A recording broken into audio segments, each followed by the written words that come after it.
You have to remember, I mean, I think Jensen's brilliant. I've known him for decades. But if you go back to 2000, there were a lot of brilliant people there as well. And if you remember, Cisco at one point was the most valuable company in the world back in 2000.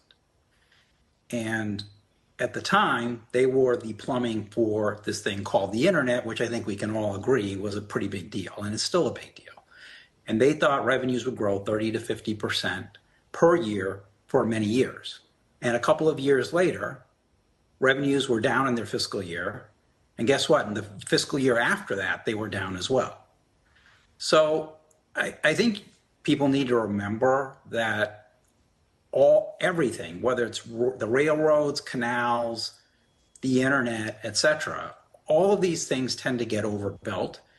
And then we figure out who the winners and losers are going to be. And I think that's what the market is struggling with. And when I hear certain statements, I go, I don't agree with those. So, one of those would be, well, all of these agents are going to use tools. And I go, yes, but a computer doesn't need the same tools we do. They don't need a graphical user interface. And so the tools that these agents are going to use, they can plug right into the data underneath it. That's what they want to get access to. A lot of these companies that are used by people, they need, pretty graphs and 3D representations and all of this. A computer, an agent doesn't need that. And so there's some real companies that are going to go to zero in the software space. I think the ones that are the most immune are in the database side, because that's where the core information lives that all of these agents need to get access to. And so I think ultimately, much like with Amazon, coming out of that 2.5-year period where the stock got, killed, but the companies that aren't primarily in those two sectors, I think they're going to have a lot of issues because fundamentally agents don't need the same tools as humans. And so I think that's, to balance out what Jensen had to say, I think that's something people need to think about as well when looking into the future.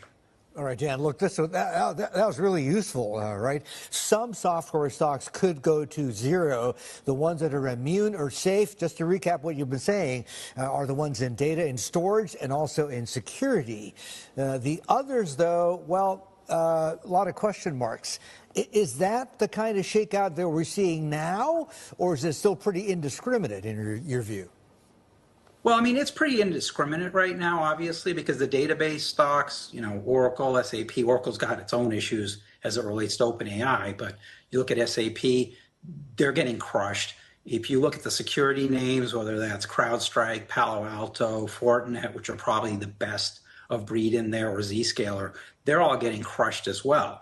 And unfortunately, in the near term, much like you saw in 2001 and 2002, because the disruption is so great, everything gets caught up together. And so it's very hard to avoid getting caught up in that. Think about Amazon, right? The stock went down over 90% from peak to trough during that meltdown. Now, in hindsight, it's clear that, they ended up being the winners, but before that happened, it wasn't necessarily clear. And by the way, their revenues grew over that period of time. They doubled over the course of 2 years while the stock was getting crushed. So I think that's the part within this that, I'm thinking about every day, which is why I brought up earlier in our interview at the top of the hour, I'm honestly, to some degree, watching more of the reaction of Salesforce and Snowflake, which also reported tonight, to see how that behaves. And as probably you're seeing on your screen, NVIDIA is now down in the aftermarket. And so clearly investors are looking at other stuff. And by the way, that's the way NVIDIA behaved, as I brought up, 90 days ago when they reported the quarter before this one, which was also very, very good. You can hopefully get through this in somewhat better shape. And so I think, to your point, Sherry, when these companies come public later, it'll hopefully in some ways be helpful in terms of investors being able to be a little bit more rational in terms of which companies they're selling versus which ones they're buying.